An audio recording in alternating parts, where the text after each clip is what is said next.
راوی ہیں وہ حضرت عمر بن خطاب رضی اللہ تعالی عنہ، یہ حدیث کے راوی ہیں۔ آپ نے راوی کا نام یاد رکھنا ہے، جب میں بیٹوں کے نام بولوں گا تو درمیان میں نام آئیں گے، پھر اندازہ ہو جائے گا کہ اہل بیت اور صحابہ کرام آپس میں کتنا گہرا تعلق رکھتے تھے اور کتنی گہری محبت کا عنصر تھا ان میں۔ حضرت عمر بن خطاب راوی بیان کرتے ہیں کہ قال سمعت رسول اللہ صلی اللہ علیہ وآلہ وسلم، کہتے ہیں میں نے نبی پاک صلی اللہ تعالی علیہ وآلہ وسلم سے سنا،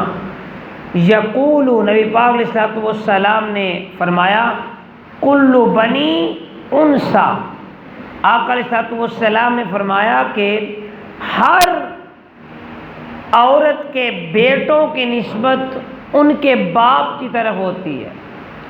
یعنی باپ کی طرف ہے۔ عورت کسی اور خاندان سے ہے لیکن وہ باپ جس خاندان سے ہے وہ تعلق اس میں شامل کیا جاتا ہے۔ نبی پاک علیہ السلام نے سے یہ سنا، فَإِنْ عُصْبَتَهُمْ لِأَبِيهِمْ مَا خَلَا وَلَدِ فَاطِمَةَ فَإِنِّي أَنَا عُصْبَتُهُمْ وَأَنَا أَبُوهُمْ، فرمایا ہر باپ کی نسبت، بیٹوں کی نسبت باپ کی طرف، ماں سوائے کہ یہ سن لو کہ فاطمہ کی اولاد کے میں ہی ان کا نسب اور میں ہی ان کا باپ ہوں، ان کا باپ بھی میں محمد ہوں اور ان کا نسب بھی میں محمد ہوں۔ اور پھر دوبارہ حدیث حضرت عمر بن خطاب سے وہی حدیث پلٹ کے آئی، فرمایا کہ قال سمعت رسول اللہ صلی اللہ علیہ وسلم یقول کل سبب و نسب منقطع یوم القیامہ ما خلا سببنی و نسبنی و نسبی و نسبی، فرمایا کہ ہر ایک کا نسب قیامت والے دن ہر ایک کا حسب و نسب منقطع ہو جائے گا، کسی کا حسب و نسب کام نہیں آئے گا، وہ دنیا میں جیسا بھی ہے کوئی حسب و نسب کام نہیں آئے گا قیامت والے دن، ما خلا سابانی و ناسبی و کل والد ابن فَإِنَّ عُصْبَتَهُمْ لِأَبِيهِمْ مَا خَلَا وَلَدِ فَاطِمَةَ، فرمایا یہ بات ذہن نشین رکھ لو، ماں سوائے اولاد فاطمہ کے ان کا جو حسب ہے، ان کا جو نسب ہے، وہ باپ بھی میں ہوں اور ان کا نسب بھی میں ہوں۔ ہر ایک کا نسب کٹ جائے گا مگر ان کا نسب نہیں کٹے گا، ان کا حسب نہیں کٹے گا، یہ مصطفیٰ کے پاس اکٹھے حسب و نسب کے ساتھ موجود ہوں گے۔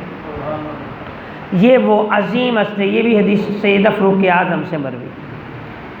پھر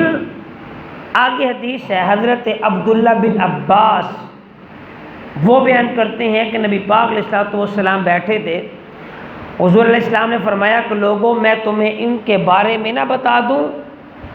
کہ جو اپنے نانا کے اعتبار سے اور نانی کے اعتبار سے سب لوگوں سے افضل ہیں، یعنی ان کے نانا اور نانی جیسا بھی کوئی نانا نانی نہیں ہے۔ اور کیا میں تمہیں ان کے بارے میں نہ بتاؤں کہ جو اپنے چچا اور پھوپھی کے اعتبار سے سب سے افضل ہیں؟ اور پھر فرمایا میں تمہیں ان کے بارے میں نہ بتاؤں جو اپنے ماموں اور خالہ کے اعتبار سے سب لوگوں سے افضل ہے؟ کیا میں تمہیں ان کے بارے میں نہ بتاؤں جو اپنے ماں باپ کے اعتبار سے سب لوگوں سے افضل و اعلیٰ ہے؟ اور پھر آقا علیہ السلام نے فرمایا کہ وہ حسن ہیں اور وہ حسین ہیں، ان کے نانا نانی چچا پھوپھی ماموں خالہ جیسا کسی کا کوئی رشتہ نہیں ہے، ان کے نانا بھی اعلیٰ، ماموں اعلیٰ، خالہ اعلیٰ، پھوپھی اعلیٰ، چاچو اعلیٰ، ان کا ہر رشتہ اعلیٰ و بالا ہے۔ یہ بیان کیا۔ پھر آقا علیہ الصلوۃ والسلام نے فرمایا کہ ان کے نانا محمد مصطفیٰ ہیں صلی اللہ علیہ وآلہ وسلم، ان کی نانی سیدہ خدیجۃ الکبریٰ سلام اللہ علیہا ہیں، اور پھر فرمایا کہ ان کے والدہ ان کی فاطمہ بنت رسول اللہ ہیں، اور فرمایا ان کے والد علی بن ابی طالب، ان کے چچا جعفر بن ابی طالب، اور ان کی پھپھی ام ہانی بن ابی طالب، اور ان کے ماموں قاسم بن محمد رسول اللہ صلی اللہ علیہ وآلہ وسلم، اور ان کی خالہ رسول اللہ کی بیٹیاں سیدہ زینب، سیدہ رقیہ، سیدہ ام کلثوم، یہ 3 بیٹیاں ان کی خالہ، حسنین کریمین کی خالہ، یہ مصطفیٰ کا خون ہے۔ آج بعض حضرات ایک کا ذکر کرتے ہیں اور ان کا نام آ جائے تو پتہ نہیں کیا مسئلہ بن جاتا ہے۔ عجیب ان کی سوچ ہے کہ یہ آقا فرماتے ہیں کہ ان کی خالہ جو ہیں وہ 3 ہیں اور تینوں یالہ ہیں، ان کی خالہ ورگا خالہ ہی کوئی نہیں کسی کی دنیا میں۔ یعنی سادی سی بات ہے کہ کوئی بھی مصطفیٰ کی شہزادی سیدہ رقیہ ہے، یہ سیدہ زینب ہے، سیدہ ام کلثوم ہے، وہ مصطفیٰ کا خون ہے، ان کے ورگا کائنات میں خدا نے کوئی دوسری عورت نہیں رکھی، اتنے اعلیٰ رکھے۔ اور پھر نبی پاک علیہ الصلوۃ والسلام نے یہ بات فرمائی، ان کے نانا، والد، والدہ، چچا، پھوپھی، ماموں، خالہ، یہ سب جنت میں ہوں گے، اور بھی فرمایا کہ دونوں حسنین کریمین بھی جنت میں ہوں گے۔ یہ عبداللہ بن عباس سے تھی، اور پھر آگے ابو ایوب انصاری سے بھی حدیث ہے کہ آقا علیہ الصلوۃ والسلام کی گود میں حسنین کریمین کھیل رہے تھے، تو پوچھا کہ حضور آپ ان سے محبت کرتے؟ تو فرمایا میں ان سے محبت کیوں نہ کروں، یہی تو میرے گلشن دنیا کے 2 پھول ہیں جنہیں میں سونگھتا ہوں اور مجھے چین آ جاتا ہے، جن سے میں راحت لیتا ہوں، سکون لے لیتا ہوں۔ اور پھر حضرت جابر بن عبداللہ سے یہ حدیث مروی ہے، وہ نجران کا واقعہ انہوں نے کوٹ کیا مکمل طور پہ، انہوں نے کوٹ کر کے لکھا کہ وہ نجران والوں میں معاملہ ہوا تو نبی پاک علیہ الصلوۃ والسلام حسنین کریمین کو ساتھ لے کے آگے بڑھے، اور پھر وہ دعا کا وقت آیا تو ان کے کچھ لوگ سامنے آئے اور عرض کی حضور آپ معاف فرما دیجیے، اور اس وقت بھی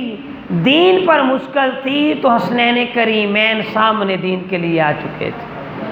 ہر موڑ میں آپ کو کوئی ملے گا تو وہ حسنین کریمین کا کوئی لال ہی ملے گا۔ آج کے دور تک جس نے دین کا دفاع کیا ہے وہ حسنین کریمین کا کوئی بیٹا ہی ملے گا، وہ خون آل رسول سے ہی ہوگا جس نے یہ سارے کام کیے اور معاملہ سر انجام دیے۔ یہ تو وہ حدیث یہ پس منظر جو میں نے آپ کو اختصار کے ساتھ بتا دیا کہ آپ کے گوش گزار رہے کہ یہ وہ ہستیاں ہیں جو اتنے اعلیٰ ہیں، اتنے بالا ہیں کہ ان جیسا کائنات میں کوئی نہیں۔ وہ آج وہاں پہ مدرسے میں گیا تو اسمبلی صبح ہوئی نا، بچے ایک نے نعت پڑھی، اس نے نعت پڑھی کہ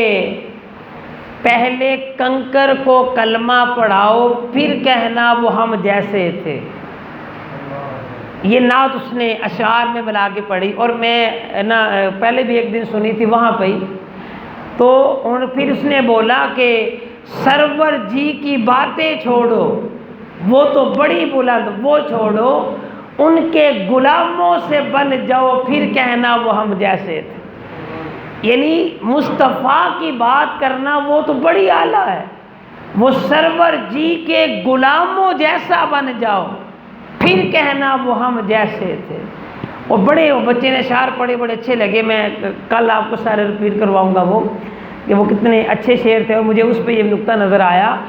کہ مصطفیٰ کے غلاموں جیسا، حضور کے جو غلام ہیں